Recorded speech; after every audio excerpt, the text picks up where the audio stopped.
হরে কৃষ্ণ। অমৃতবাণী শ্রীরামকৃষ্ণ। ঈশ্বর লাভই মনুষ্য জীবনের উদ্দেশ্য।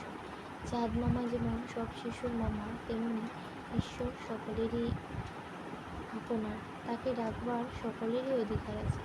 যে ডাকবে তিনি তাকেই দেখা দিয়ে কৃতার্থ করবেন। সংসার করো না কেন তাতে দোষ নেই, তবে ঈশ্বরেতে মন রেখে করো, যেন যে বাড়ি ঘর পরিবার আমার নয়, এইসব ঈশ্বরের।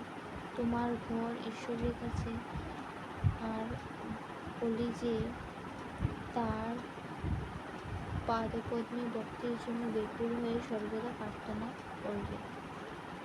সব কাজ করবে কিন্তু মন ঈশ্বরেতে রাখবে।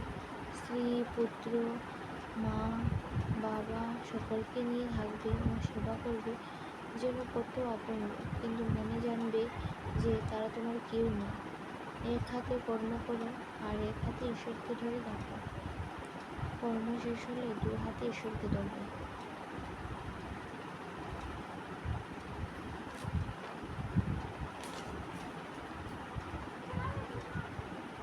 বড় লোকের বাড়ির ঝি চাকর কাজ করার সময় ভাবে সবই মনিবের কাজ, নিজের কিছুই নয়। তেমনি সংসার থেকে কাজ করতে করতে মনে করবে সবই তার কাজ, নিজের বলতে কিছু নয়। ঈশ্বরের ভক্তি লাভ না করে যদি সংসার করতে যাও তাহলে আরও জড়িয়ে পড়বে। বিপদ, সুখ, তাপ এইসবই অধৈর্য হয়ে যাবে, আর যত বিষয় চিন্তা করবে ততই আসক্তি বাড়বে।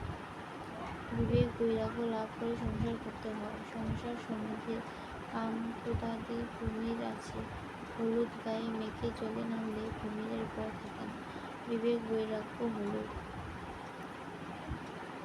তাকে ভালোবাসলে বিবেক বৈরাগ্য আপনি আসে। ভক্তিপথে তাকে সহজে পাওয়া যায়। ঈশ্বর কি ঐশ্বর্যের বশ? তিনি ভক্তির বশ।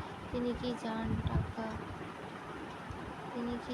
টাকা নয়, ভাব, প্রেম, ভক্তি, বিবেক, বৈরাগ্য এইসবই চান।